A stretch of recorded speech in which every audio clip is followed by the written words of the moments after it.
coalition was launched to try to find a pudding fit for the Queen. Well, aspiring bakers aged 8 and over have been asked to come up with a new platinum pudding for the celebrations, and it's hoped that the winning dessert will go on to become a new national favourite. So, to get us in the baking mood, James Martin is in the kitchen now to whip up a British classic. It's Victoria sponge. Got 2 in front of us here. 2 in front. Slightly controversial, but the ingredients... I'm going to get this on, first of all. The ingredients are roughly the same by the end bit. Starts off with butter. Equal quantities of butter. For this, there's 250 grams of butter, 250 grams of sugar, 250 grams of self-raising flour.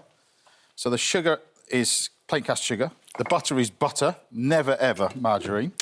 That goes in here. And is it a matter of it's salted, unsalted? It makes no difference in this. So often a lot of pastry chefs will just put a little bit of salt in there anyway, just a little bit of table salt. Anyway, but what you do is you beat it all together. Now, this is a classic Victoria sponge, as opposed to a sponge, if you're asking a pastry chef to make it, you would whip up the eggs with the sugar and then fold in the flour. There's no butter in a classic sort of sponge as I would know it. Apart from Victoria sponge is very different. So as you mix this all together, and then, of course, there's varieties of that sponge. There's Genoese, usually done in hot climates where the sponge can dry out, so they put a little bit of melted butter into it. That's where you get that Genoese sponge. But it's always made with eggs whipped up with sugar and then fold in the flour. OK. This one's nice and simple. Now, when you get to this stage, we'll take, while you're mixing this, we can take our little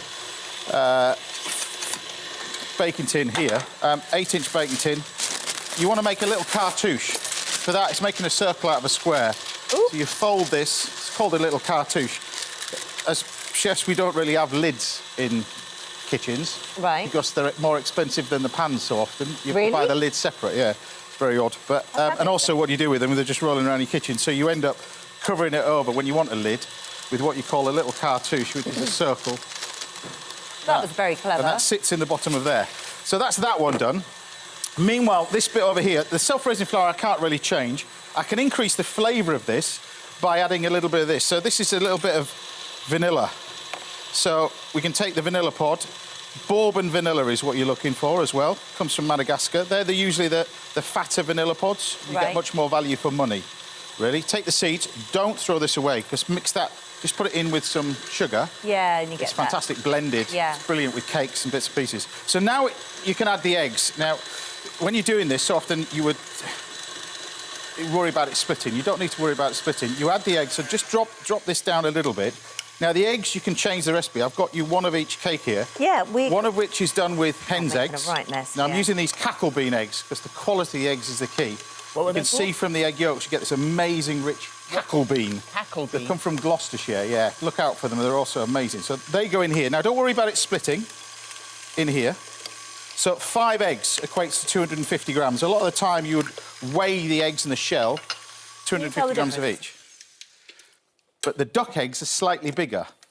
I don't know if I can tell the difference, but I think I'm going to say that the one that collapsed seems lighter to me. The one that fell over here. The slightly darker one is that's lighter. Is that the duck egg? That's the duck egg. And it's amazing that when you cook it, so this is when you take it off the mixer now and add the flour in, and mix this in by hand, because so often with cakes and baking in general, you then over-mix stuff when you add the flour into it.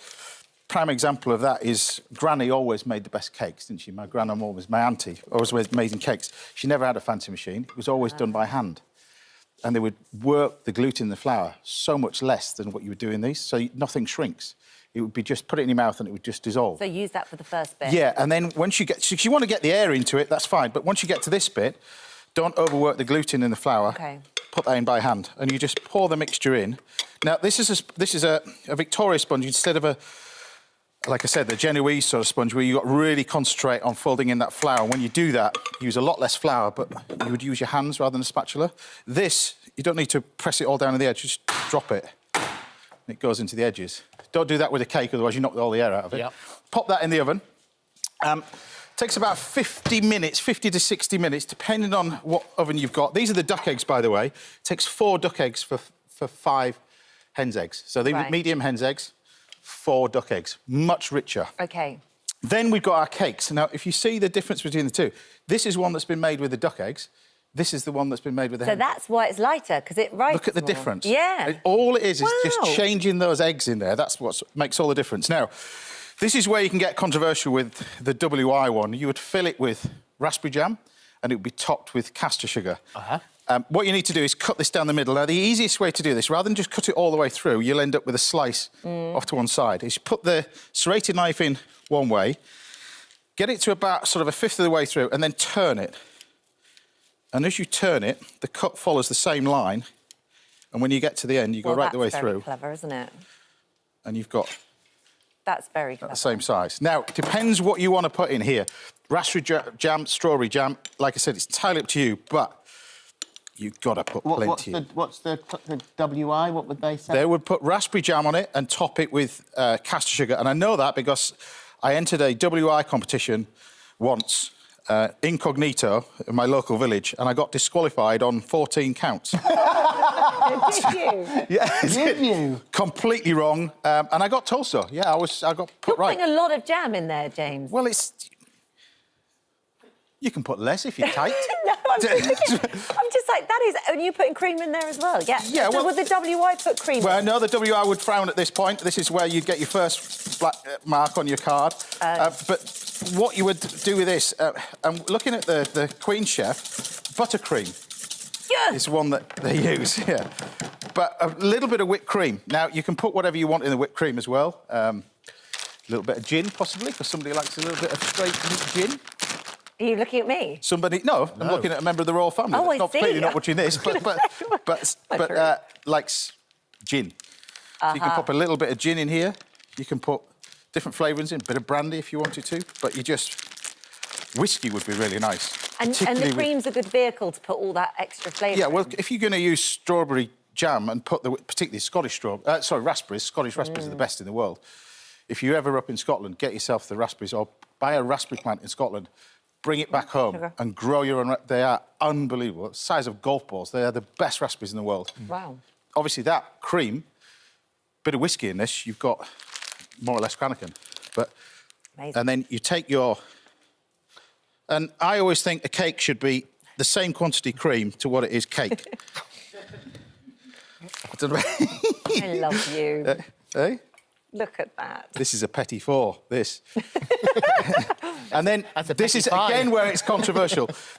Normally, a little bit of caster sugar at the top, but the Queen Chef, icing sugar. But whatever you do with your cake, the key to this, whichever one you make, don't put it in the fridge, particularly a Victoria sponge. Because of the amount of butter in there, there's equal quantities of all ingredients, it's not like a classic sponge as we know it, the Genoese and that kind of stuff. It's not as light. If you put it in the fridge, it sets, the butter sets, and it goes really hard. So you just have to eat it quick, then? You just have to eat it. You've got about 8 hours to scoff the lot. It's absolutely beautiful, and it's funny, you can really tell the difference. Now you've said it, you've said that. Duck egg one is amazing. And they were identical tins, identical. And you can see, if I cut down the middle, it does get a little bit, you can see, it's almost like a Madeira cake, lighter in terms of texture. No, it's beautiful. You know, if you can get the duck eggs, get them. But they're quite unusual. They're almost like see-through, like a porous shell. But, well, all eggs are porous. That's why you never put eggs in the fridge, by the way. What are you cooking for us? They absorb all the...